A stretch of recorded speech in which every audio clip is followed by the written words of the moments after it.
मी doctor Ahmad Qadri हॉस्पिटलमध्ये consultant gynaecologist आणि sonologist आहे। इथे सगळे प्रकारचे स्त्री रोग निदान होतात। सोलापूर महानगरपालिकेतील विविध संवर्गातील जवळपास 300 रोजंदारी कर्मचाऱ्यांना सेवेत कायम करण्याची मागणी आमदार प्रणितीताई शिंदे यांनी आज रोजी नागपूरच्या विधिमंडळ अधिवेशनात केली आहे। दिवस 9वा हिवाळी अधिवेशन महाराष्ट्र विधानसभा नागपूर हे त्यांना कायम करण्यासाठी सध्याचे मुख्यमंत्री आणि तत्कालीन नगरविकास मंत्री यांच्या अध्यक्षतेखाली 25 जानेवारी 2022 ला बैठक झाली होती।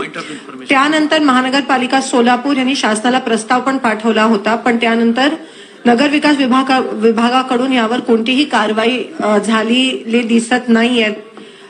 म्हणून मी आपल्याद्वारे शासनाला विनंती करू इच्छिते औचित्याच्या मुद्द्याद्वारे की ह्यावर लवकरात लवकर कारवाई होऊन हे जेवढे 300 जवळजवळ 300 कर्मचारी आहेत त्यांना कायम करण्यात यावे।